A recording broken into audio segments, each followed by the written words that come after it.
What's up, guys? This is Donnie with Spoken Like a Man. My guest today is a desister. She was trans at one point, went female to male, back to female.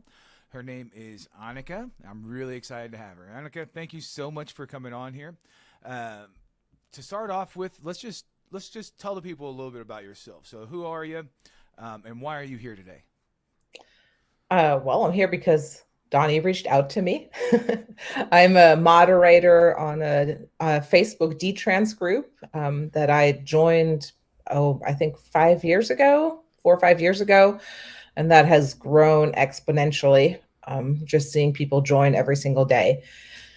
And yeah, I'm a desister, meaning I did not medicalize my transition. I did not take hormones or surgeries, although I wanted to. I did not have the opportunity when I did want it. So that technically makes me a trans desister rather than a detransitioner.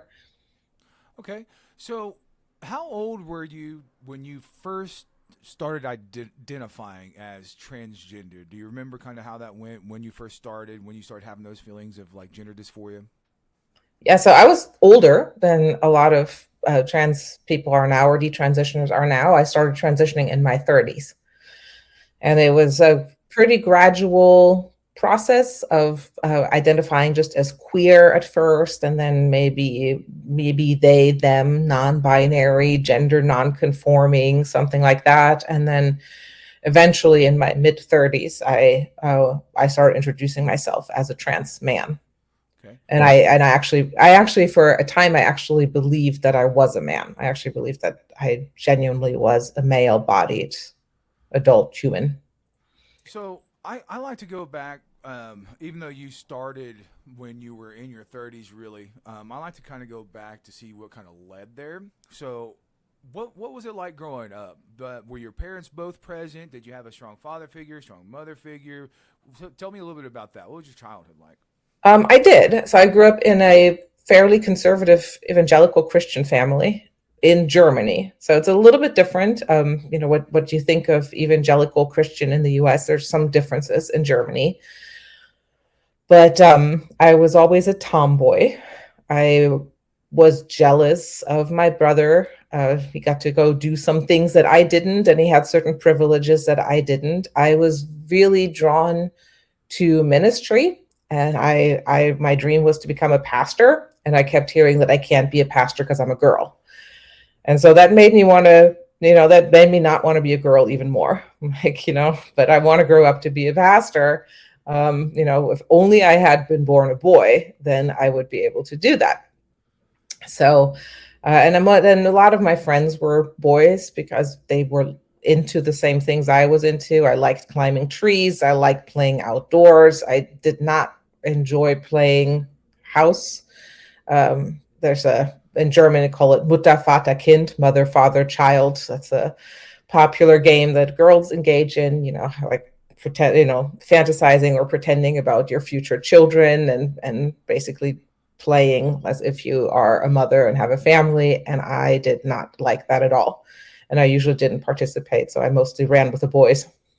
So did that carry on through your entire adolescence and into your adult life, and you just kind of realized when you were in your mid 30s, you know what, I think I want to be a man? Or did you, because you said you grew up in a conservative Christian family, so I'm assuming they weren't telling you, well, you're definitely a guy in a girl's body.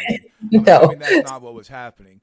Well, So that wasn't even around. I yeah. was born in, yeah, I'm Gen X, at the tail end of Gen X, and we did not, I had never heard of transgender. I do remember watching TV once when my parents were gone, and I wasn't allowed to, but I kind of snuck into the living room and flipped channels, and I saw a documentary on a transgender person in my teenage years, which was, I mean, it's very rare. It's pretty unheard of. Actually, I don't even know that they were transgender. I think they were intersex. Actually, it was an intersex person they had gotten married, so they had kind of settled on one sex, and then were in a heterosexual marriage. And then as they grew older, their body changed, and so they started to exhibit more of the other sex characteristics, Uh-huh. and people started reading them as the opposite sex from what they had been when they got married. And now they looked like they were in a same-sex marriage. And they, I think they legally ended up changing their sex, to match what they appeared as now and what sex characteristics had developed. But their spouse ended up staying together, and so now they were basically in a same-sex marriage. And I just remember that really messing with my world, because in my religion, we were very opposed to same-sex marriage, Right. and this was not the person's, like, fault. Like, it wasn't their choice to be in a same-sex marriage. They literally thought of them as one sex. And then, you know I actually don't know what exactly their biological situation was, but Right. it just kind of messed with my head, because what do you do? Are they supposed to get a divorce now after all these years together and building a life together and caring deeply for each other? And they were a Christian couple too. And so that kind of was the first time that I started to think about whether gender was How old were fixed. you? I know you said when you were younger, when you were a kid, you saw that because your parents were away. How old were you? I was older. I was a teenager. I Teenager. don't remember how old, but I was a teenager. But that just kind of stuck with me. I was like, wow, that is such a fascinating situation to be in. And like, what would you do in a situation like that? And I pictured myself in the other person. Like, what would I do if I was in a marriage, a heterosexual sexual marriage, and then my husband was intersex, and as he went through, hormonal changes through aging, he would start to look like a woman. And what would I do? So that kind of was my first uh, questioning of, like, how does this whole gender thing work? You know what? You'll have to remind me after this interview if you like that. So I've talked to a detransitioner that is in a same sex marriage that kind of suffered from the same thing. And when they detransitioned, they'd already been married, and the difficulties it caused on that marriage. So you'll have to remind me after this interview. I bet they'd love to talk with you if you were curious Oh, about it. Um, so fast forward a little bit. You said you were always kind of masculine to me doesn't mean man. It just means you like being a tomboy. So you have masculine traits. You were always kind of like that. But when you hit your like mid 30s, was there something traumatic that happened that made you think, or was it an influential sphere you were in that made you think, okay, I'm a guy? What really was the tripping point there? yeah. So I'll backtrack a little bit, because I got married when I was 20. I just turned 20. And in my marriage, my husband was Christian as well. In my marriage, I wore the pants, so to speak. I was the breadwinner a lot of times. Sometimes I provided for both of us. I was the one who did our taxes. I was the one who did our budget, managed all the finances, kind of structured our lives. So I had the typical masculine male role in the relationship, and he was very feminine. He wore skirts sometimes, and he sewed, and he liked to cook and play music and crochet, and so we had these kind of like gender roles reversed in our marriage. Right. And then that he left in when I was 29. So uh, I entered into my 30s recently and very unexpectedly divorced. And that's when I started looking very much outside of the world that I knew. So that's a whole story in and of itself, of how I kind of came to break with my Christian world. But I wanted to go as far away from the world I had known as I possibly could. So I decided to go seek out witchcraft, Oh wow. because how far away can you go from being a good Christian girl and good Christian wife, other than being, a sex positive polyamorous witch in San Francisco? I bet that's about as opposite as you can go. So I became a sex positive polyamorous witch in San Francisco when I turned 30. So it was a pretty traumatic event. Well, and I'm actually going to backtrack a little bit about that because I didn't know. Like, for those of you that don't know this, these interviews are not pre-scripted, so I learned as we're going. Uh, you said that you guys had pretty much you had swapped roles, and your husband was a Christian at the time, but he would wear skirts and stuff. So were you? Were you both trans at a point? No, we did not identify as the opposite sex. I mean, he identified as a man and a husband, and I identified as a woman. Although we were both kind of uncomfortable. He would, he was pretty uncomfortable with the label man, but he did not identify as a woman, and he doesn't today either.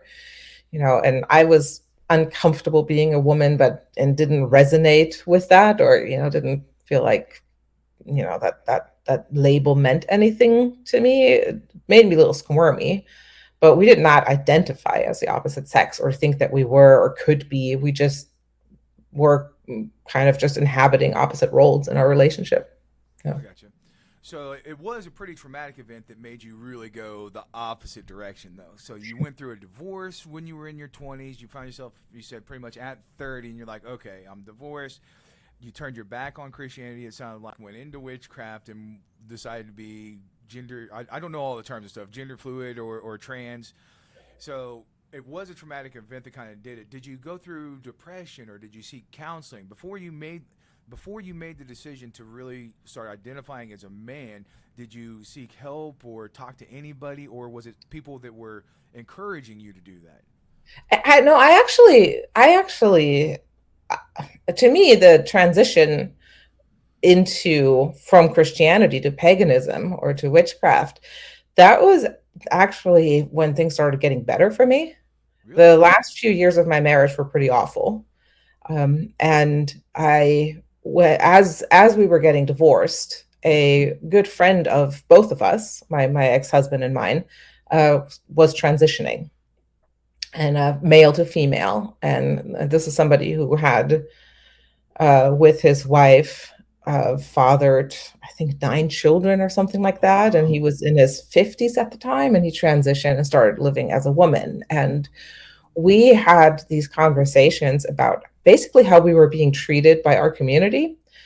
Because I was getting a lot of flack for getting divorced, which was ironic because it wasn't even my choice. And I was trying to save our marriage. I was trying to go to counseling or do whatever it took to not get divorced. And it wasn't my idea. And but just because I ended up signing on the divorce papers, I got a lot of backlash from my community, my Christian community, and we were in the same community. And so this friend was getting a lot of not so kind interactions for transitioning. And then we connected, because we both felt pretty alone. We felt like we didn't really have a supportive community as we were going through these major changes. And my friend was very curious about me and what was going on for me with my divorce. And that made me very curious about my friend. And I got to hear the stories of how he, she, always felt different. And, we resonated on feeling very uncomfortable about being the sex we were as children and through puberty, and how we just really gravitated to the opposite sex roles and stereotypes.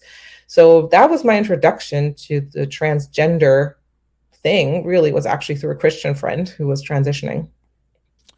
Yeah. So you had a Christian friend that you had gotten in close with, and you were kind of both talking about how you'd gone through those same struggles, and you both started transitioning at the same time. Were they the ones that really helped you like decide to transition, or were you already kind of on that path? No, not at all. I didn't. So we connected over our kind of struggles. It looked like they were going to get divorced, but it ended up their spouse ended up staying through the transition, and they ended up working it out and did not get divorced. But it looked like we were going to have the whole divorce thing in common as well for a while. So we connected on that, but it did not put the idea in my head that I was transgender at the time. It was more like I enjoyed connecting over these shared experiences, but it did not make me think that I was transgender.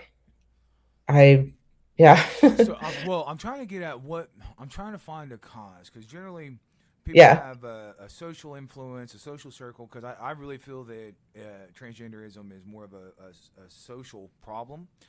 Um, so it wasn't like an outside influence. It was something you had just felt and decided to do on your own. Was it society becoming more accepting of it that made you do it, or what? What do you Well, think actually caused you to transition? Yeah, so that was I was 30, around 30 when that happened. And then I actually started embracing being a woman more or less for a little while because in the pagan community there was a lot of emphasis on the feminine, goddess, priestesses, the divine feminine. And so for a while, I actually just felt really good connecting to my femininity and being female in the pagan community. But it didn't take very long before the queer and trans element of the pagan community became stronger and started overtaking the kind of female feminine aspects of the pagan world. So that's really where the influence began, because I had this newfound sense of like, wow, this is incredible. I was so excited that I got to be all of the things that I wanted to be as a child growing up that I couldn't be in the Christian world. I could now be in the pagan world. I started leading groups. I've started facilitating rituals. So I basically became a priestess, which, was the kind of fulfilling that dream of becoming a pastor.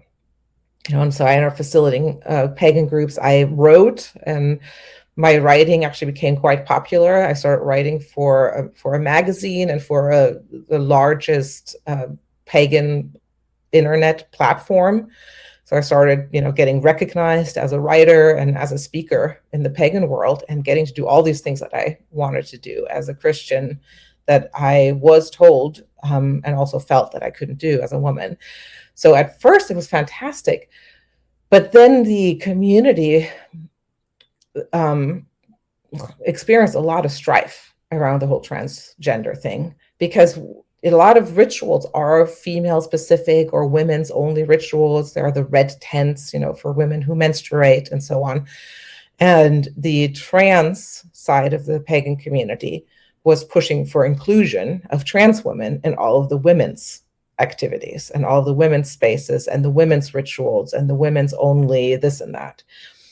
So that side ended up there was the culture war kind of started early in the pagan community, I would say. That's kind of interesting. So I don't follow. I know a bit about paganism, but I don't follow. I'm Protestant, and that's kind of interesting that paganism they kind of suffer the same issues that other communities are suffering with the transgenderism of, and I call it an issue or a problem of men kind of taking over women's roles. I feel like that's a real problem, and I didn't know that was actually a problem for paganism as well. It's pretty interesting that you're saying that.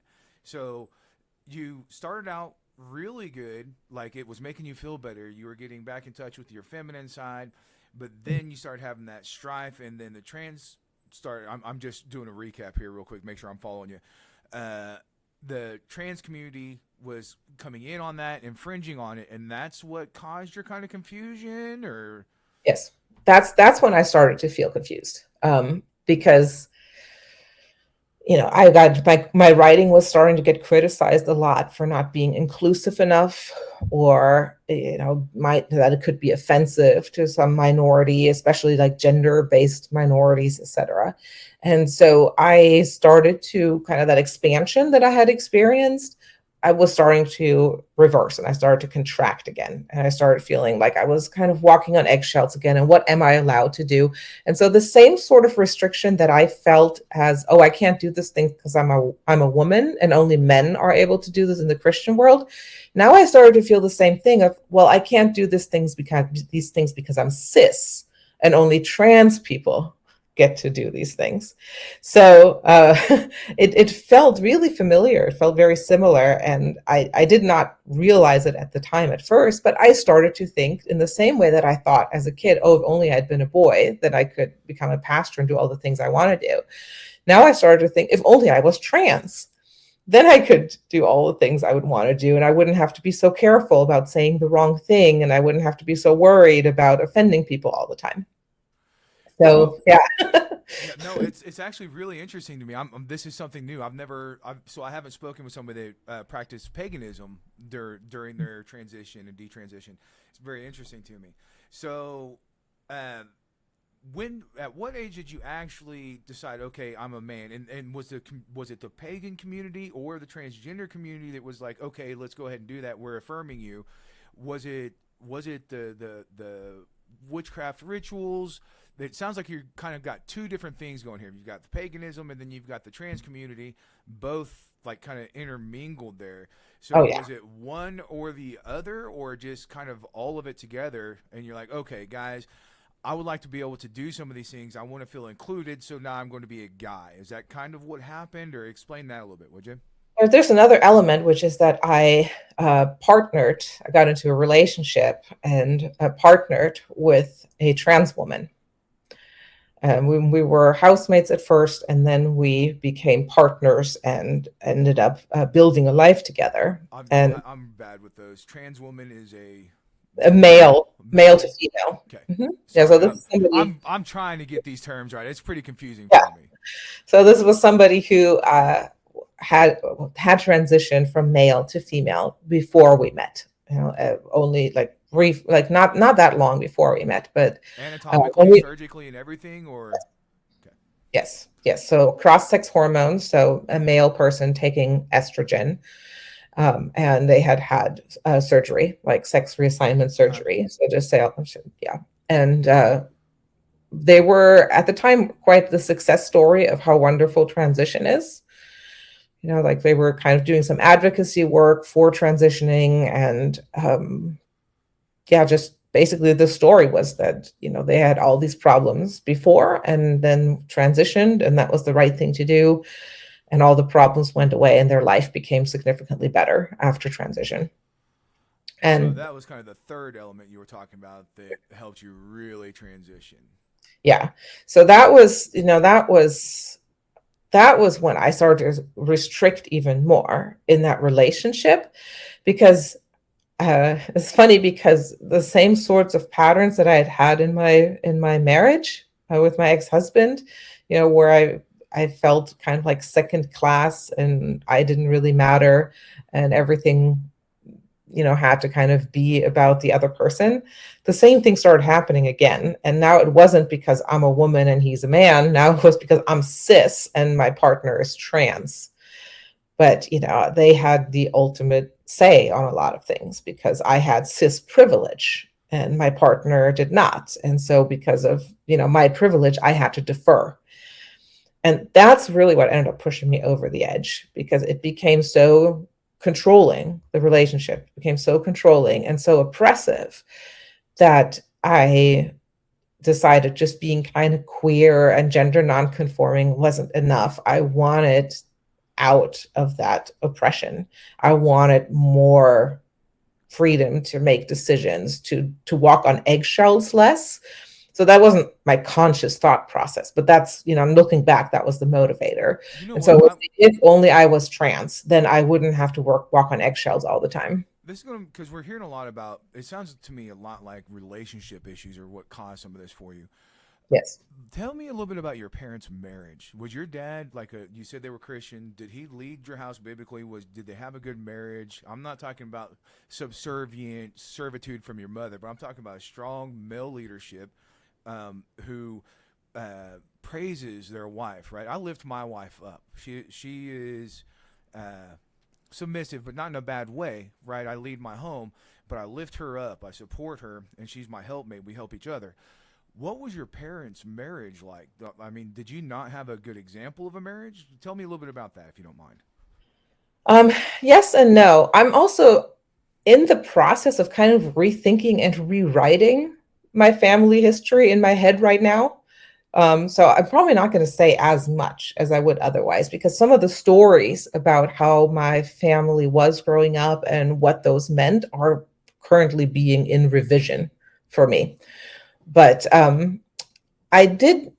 My parents stayed together. They're still together. In fact, I'm going to go see them next month. And so they really set a role model for like loyalty and supporting each other, and and staying together as a family.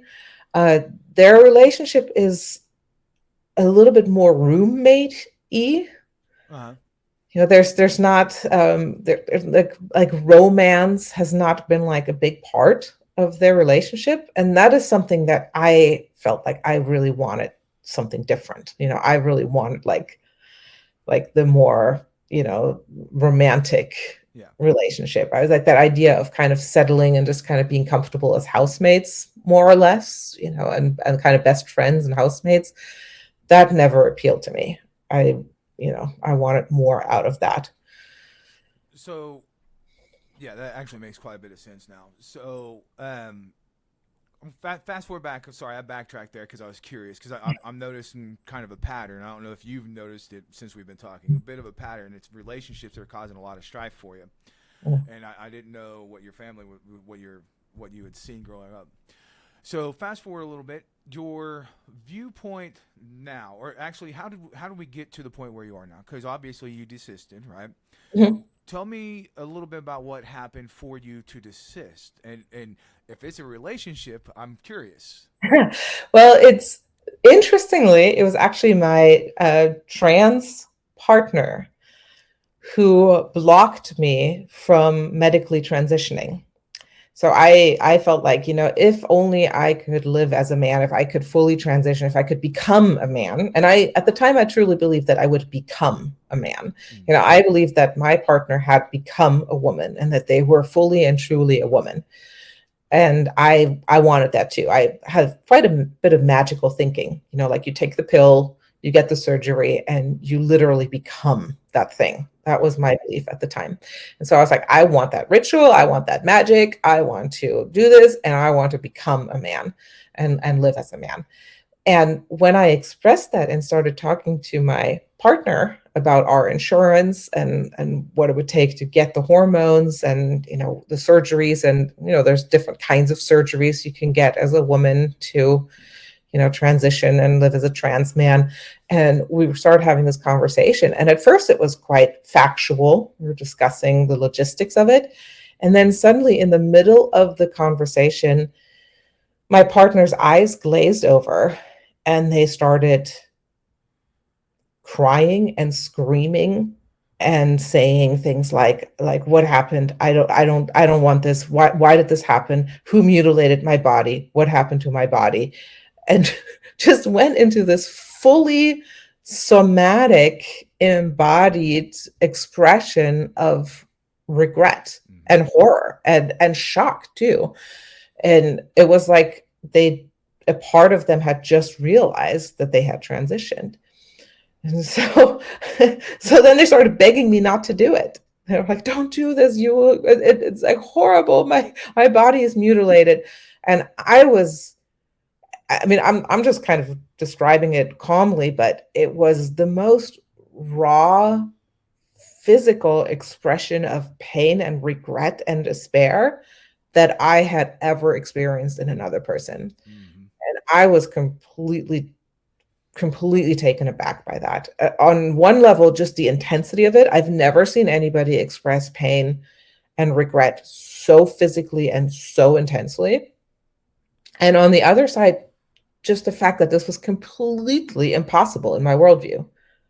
Yeah. Now, this was somebody who had for years now, this was several years into our relationship. So for years, they had been the shining role model and the shining example of a perfect transitioning success story, doing advocacy work and, showing the happiness that comes with it. And now all of a sudden, I'm just being faced with this and being told, don't transition. It'll ruin your life. It It's was like terrible. a light switch with them, pretty much, or they just all of a sudden it just kind of dawned on them. Oh no, this is all completely wrong, or it was a buildup. Because the way you're describing it, I'm very Christian.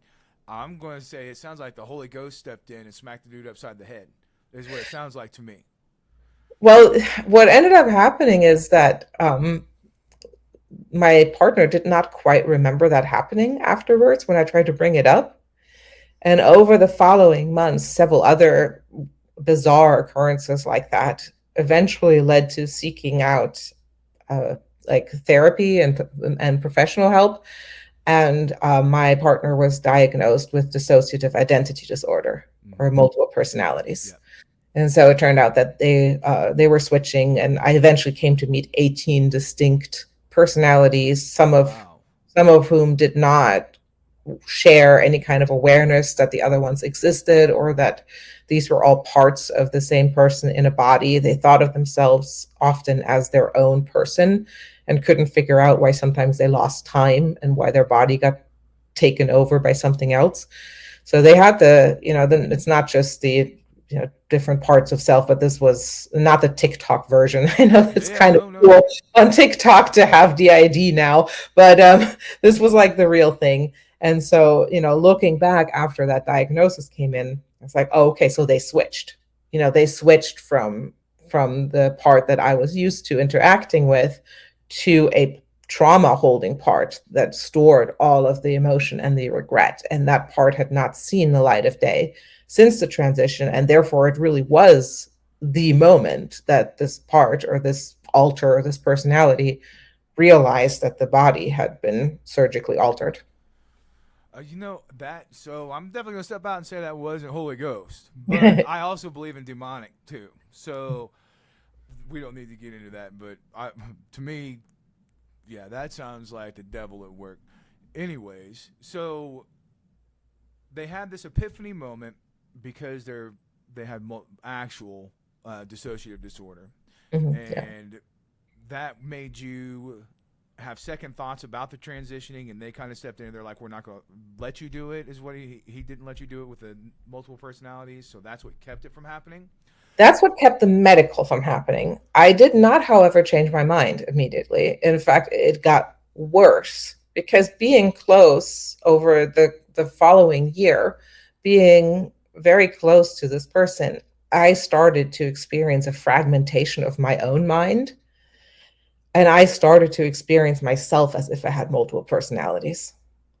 I absolutely, again, demonic. So I believe in demons. I'm not trying to put a spin on anything you're saying. I don't know if you believe that or not, but to me, that sounds like the devil at work in your life there. So you did not transition. You were stopped. How did we get to where we're at now? Right. So that relationship, did it end completely? And It ended. okay, It ended, and after it ended, I was still basically switching between different parts of myself. And so during that time, depending on which part of myself I was in, I either thought of myself as a woman, as a child, or as a man. And in that part of me that thought of myself as a man, I was completely convinced that I was a man. I was that there were moments when I was in that part where I looked at my body and I felt completely shocked to see female features on it because I was so sure that I was male. And so during that time, I renewed my quest to transition and basically change the body to what I thought it should be and what I thought it already was in my head. It was like basically just like, oh, I need to fix this problem, you know. right. And so I spent some time even after the separation introducing myself as male and telling people that I was male, that I was trans male, and it took some time to recover from that. Basically, yeah. So you said it took some time. What did you seek counseling? Because you said you were trying to recover from it, right? You were Yes. dealing with difficulties. What was it? Because there's usually an aha moment, right? Like okay, this is not right. There's something wrong. What was it that got you to realize, okay, I'm definitely a woman. I would like to pursue my life as a woman, and to no longer have those, or are those still issues that you deal with currently? No, they're not. Yeah, I didn't They're think not. so. Just checking. So throughout that process, it was absolutely horrific. And at the same time, it was absolutely incredible in terms of what I got to experience and see. This experience of rotating through different parts of the self and experiencing them separately and bringing consciousness to parts of the self that normally are not conscious. Through that process, I gained this really profound understanding that there's nothing wrong with me.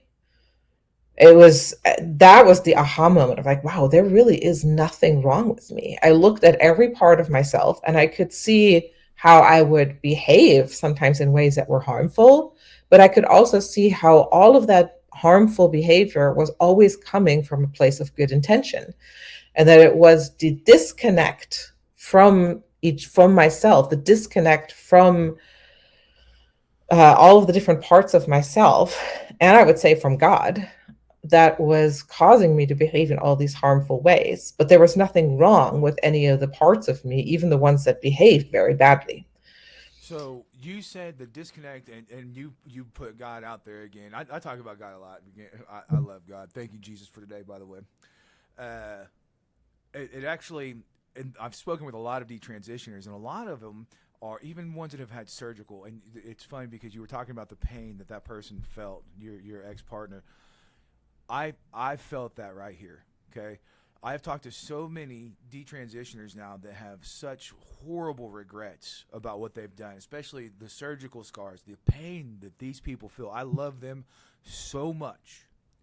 Anyways, what I'm finding when I'm talking with these folks is a lot. Most of the time, it's a God intervention, not religious, but God intervention, stepping in and you realizing, you know what, I'm perfect the way that God made me. And you kind of brought that up, so I'm going to ask: is it you started conservative and then you went to pagan and then maybe God stepping back into your life and you trying to get closer to God again?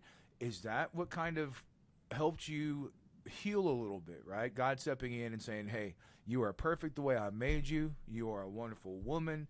Um, tell me a little bit about that. Like you're religious now, cause or not religious, but your belief system now. Tell me a little bit about that, and if that's what kind of helped you solidify where you are now.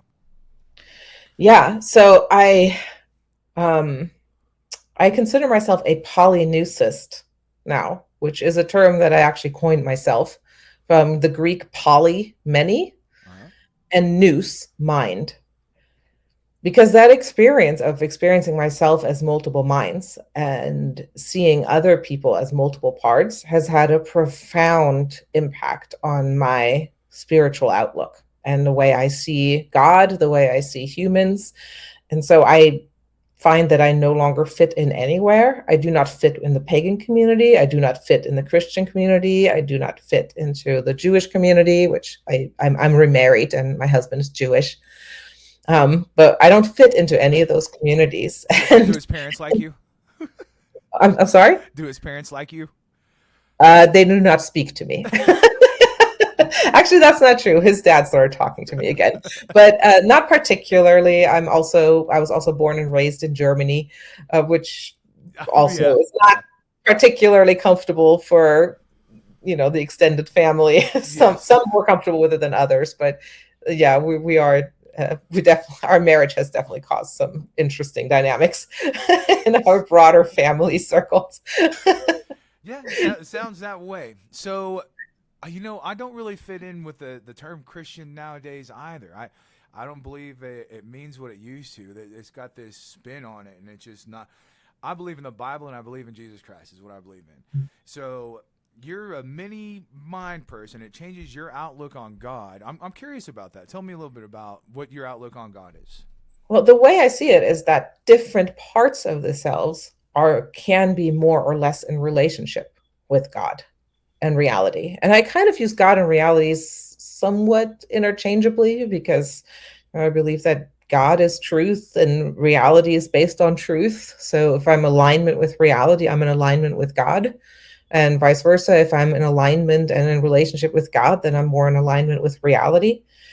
But my experience going through this was I actually saw people with multiple personalities or DID have these experiences of getting saved, but it was only one alter, one personality that had a born again experience and the others didn't. And they would switch and then forget that they were supposed to be a born again Christian and then just go right back to, following some pagan religion or whatever, and then switch to another part that was atheist and then switch back to being a born again Christian. And of course, the Christian friends only saw the born again Christian personality. But in the background, they were all kinds of other religions. And so that just kind of messed up my understanding of, kind of once saved, always saved. You go and you have this born again experience once, and now you're just a Christian, and that's that. That's kind of the understanding I had growing up. And A now I lot of see people it. teach that. I don't believe that at all. The Bible actually says it's better that you never knew me. So yeah, no, I don't agree with once saved, always saved. I think I think that's an entirely different topic for another time. But yeah, no, I understand what you're saying. Yeah, so I see like relationship with God as an ongoing process. There are parts of me that are very aligned with my Christian upbringing and my Christian faith. I didn't mention this, but I went to Bible college and I was actually a Christian minister. Uh, Really? in the, obviously not a pastor because that wasn't possible, but I was ordained in the Baptist church as a minister. And so I my knew you were former Baptist. husband and I, My dad was a Baptist preacher. Okay, my biological father was a Baptist preacher. As soon as you said once saved, always saved, I knew you were a Baptist. well, I was like a Baptist Pentecostal mutt, actually, Yep, and our family Lutheran. too. And Lutheran. I have Lutheran pastors in my family. I have Pentecostal background and Baptist. So I'm kind of a Lutheran Pentecostal Baptist mutt I went to on my Lutheran Christian school in side. Texas. Redeemer Lutheran. Yeah, that's very Yeah. interesting. I like that. Yeah. So Now I I do like disagree that. with you probably on the personalities and the different selves, but I'm not to argue with it. I probably disagree with you on that a bit. I think that goes back to I believe in demonic presences and I believe in praying that kind of stuff away. So I disagree with you a little bit, but I understand it, and it's a very interesting outlook. Very interesting outlook. So your relationship now, because you said you are married, Mhm. Yes. is your husband Christian? Because you haven't, I don't believe you've spoken on that. Tell me a little bit about that. He had a very profound experience with Christ. It's funny because he went to church with me, and he grew up Jewish, so kind of secular, humanistic Jewish ish. Uh-huh. And actually, that's not true. Like just humanistic Jew, so liberal Jewish. But Right. they did go to synagogue, and he went to a Hebrew school and so on. But he had a very profound experience with Jesus and with grace, at a church, at a kind of a Pentecostal church that we went to together. And since then, he's been kind of Christo Jewish. So we're basically we're both kind of have this confluence of Jewish, Christian, and pagan as part of our spirituality, basically. Very interesting. So we're both syncretists, and understand that makes us not fit in any of the worlds, because none of the None of them three accept it. like syncretism. Yeah, none of them accept it. Like we're two. I and he were too Christian for the Jews, and too Jewish for the pagans, and too pagan for the Christians, and so. But those are kind of like the three religions, or the three paths that are present in both of our lives. Sounds very interesting. So, let's see. Oh, dog, I lost train. Give me one sec. I lost track of where I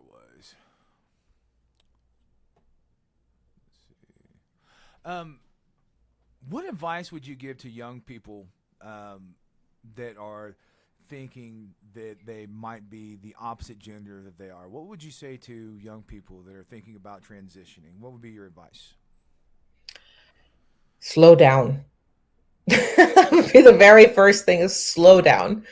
That there's so much to be gained by just pausing, and noticing and checking in with what's happening, and not rushing into anything.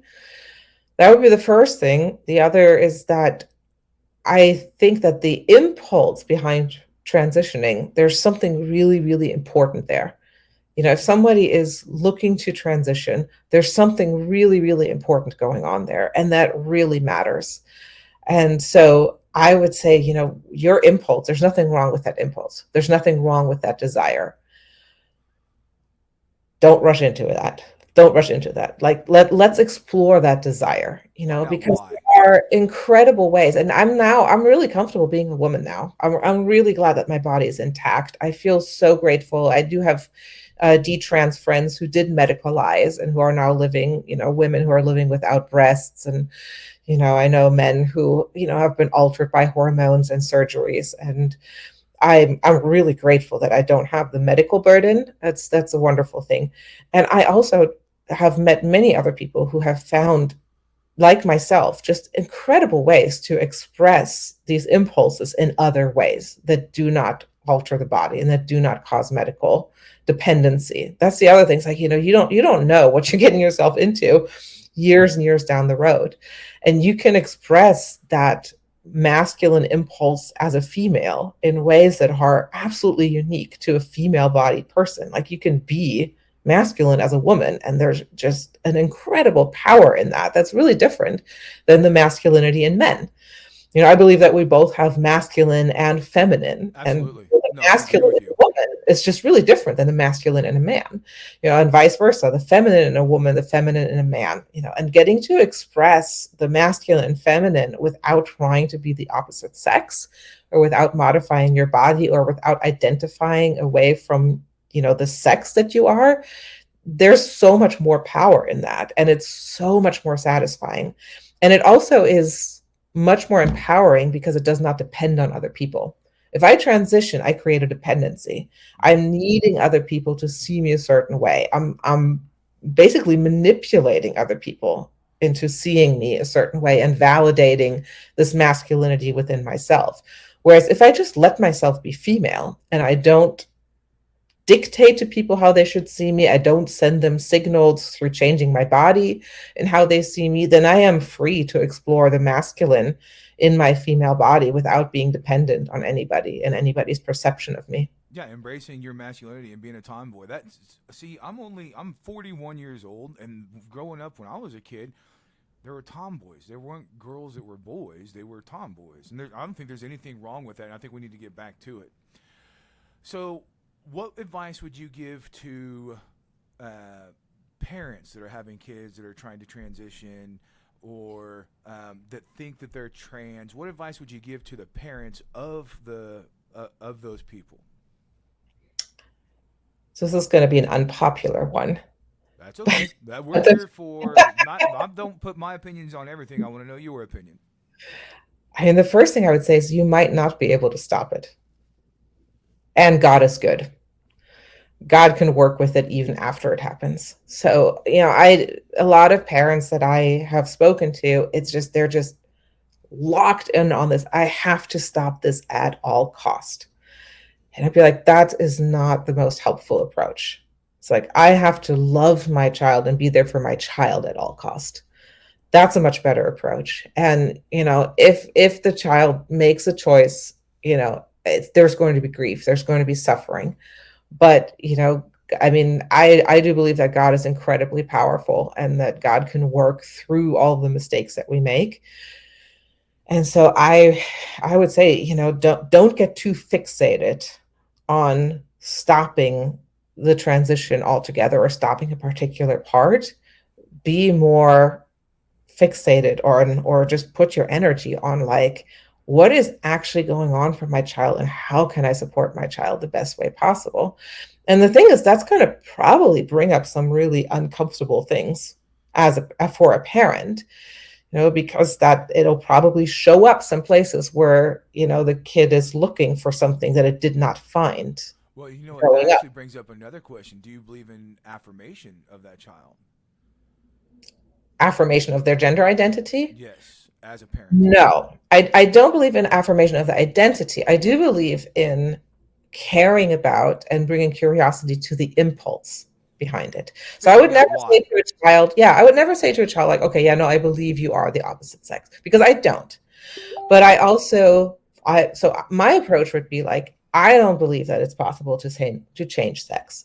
I don't believe you are the opposite sex, but I do believe that there's something really important going on for you, and that this desire for you to transition is important and it deserves my curiosity. It deserves to be explored. I don't want to just shut that down, but I want to, and I don't want to approach it with, okay, I'm going to fix this. You've got something wrong with you for wanting to transition. So how do I go and fix this so you don't want this anymore? It's just like, what is it that you want? What's underneath that? Finding And the just root cause. bring compassionate curiosity to the impulse and the desire. Like, I don't think there's anything wrong with the desire. I'd say, like, don't there's a big difference between desiring to be the opposite sex and trying to actually become the opposite sex. there's something really important and precious in that desire that deserves to be heard and that deserves to be explored without condemnation. Yeah, no, I actually agree with you to an extent on that because see, to me, I want to know what's going on. I think it's something that can be fixed, but I don't think it's something I can fix, right? I don't think a parent should be like, I'm going to fix this, stop doing it, because that's just going to push a child away. But I think it's important to figure out what is happening. And I think that's what kind of what you're getting at. And you can correct me if I'm wrong. It's something important in your life that is happening. I would like to understand and figure out why you feel this way. Now, from my stance, I would like to correct it, but I would like to know why you feel that way. And maybe there's a root cause that we can address and figure out if that's really the right course of action for you. And I like your response of take your time, step back, and think about it. What I've been noticing is in a lot of these interviews, I'll talk to them and they're getting, not by parents, they're actually getting rushed through a process or put into a process that should really take a much longer time, right? I've talked to people that have been on testosterone within 24 hours of a doctor's appointment. They've had double mastectomies within a week or 2 weeks of talking to somebody. It's insane to me that we're allowing, whether it's children or grown adults that are suffering these delusions, to mutilate themselves that fast. I like your outlook on that. Let's take some time here. Take a look at it. Process what's going on. Your feelings are valid, but let's figure out why that's happening. I really like your take on that.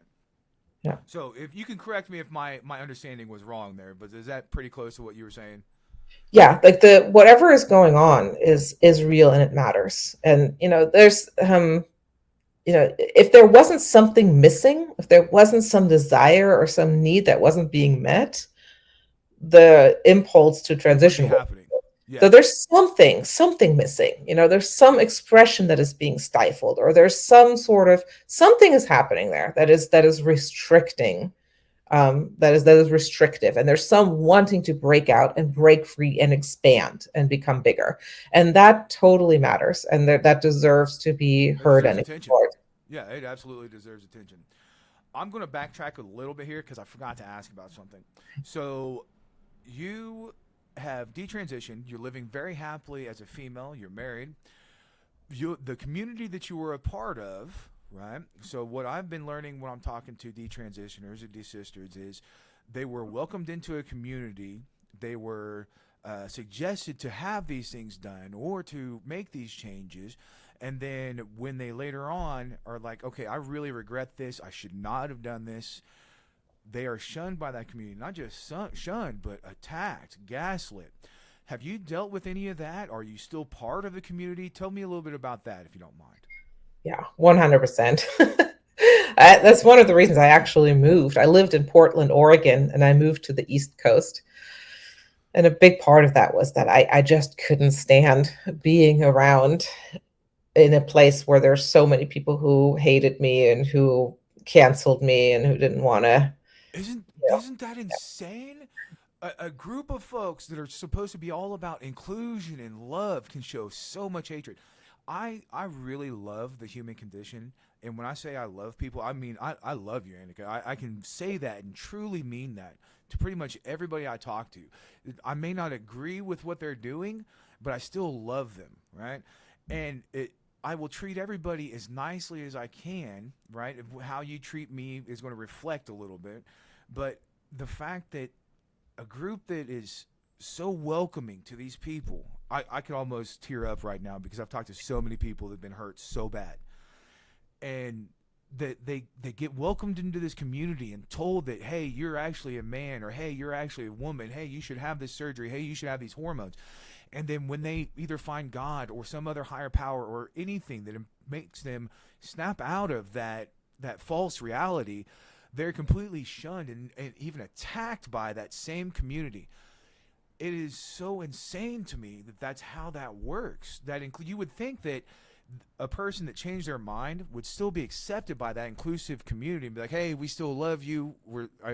But no, it's completely opposite, and everybody, it just, I don't understand that, right? I'm trying to understand that. I'm supposed to be the hateful one, right? Because I disagree with them, but and I love these folks, and I love talking to them and trying to understand their stories, but I'm the one that's filled with hate, and all I see is hate from these guys. It's insane to me.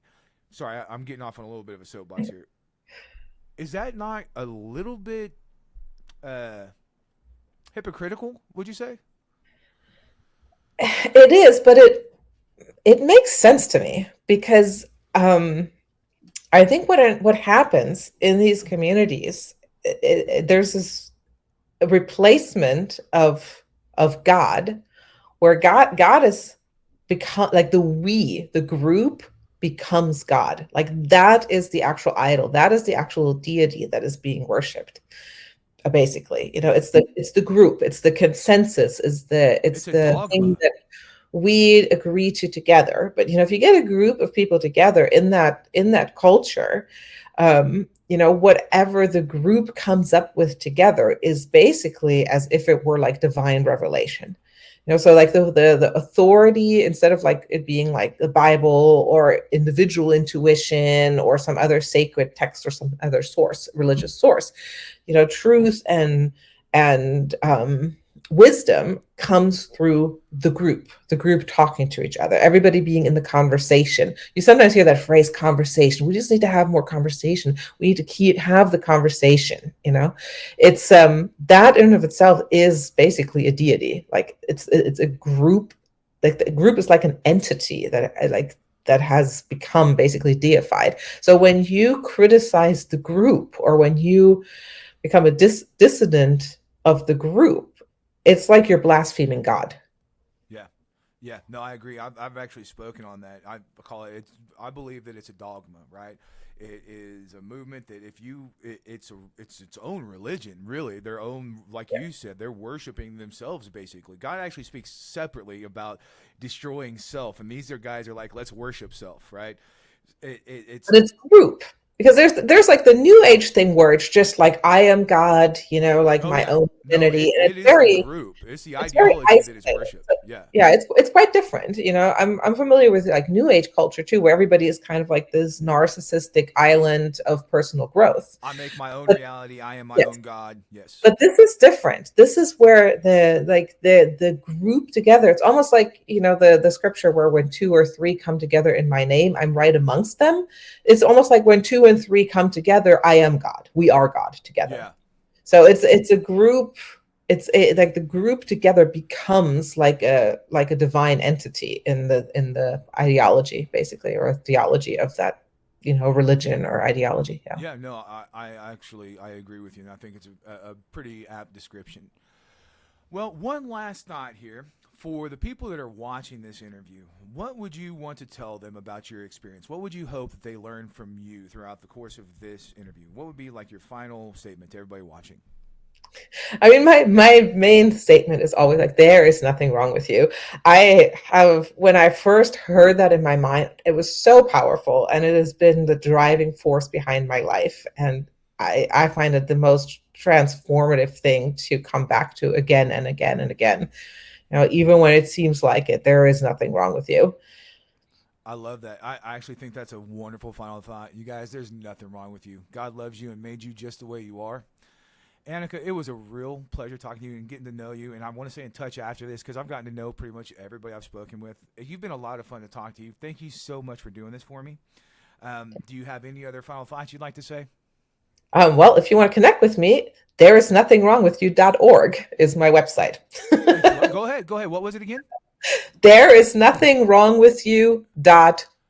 You know O-R-G. what? I'm going to check out the web. I didn't even know you had it. There is nothing wrong with you.org. You guys, please check that out. Reach out to Annika. Show her some love. Show her some support.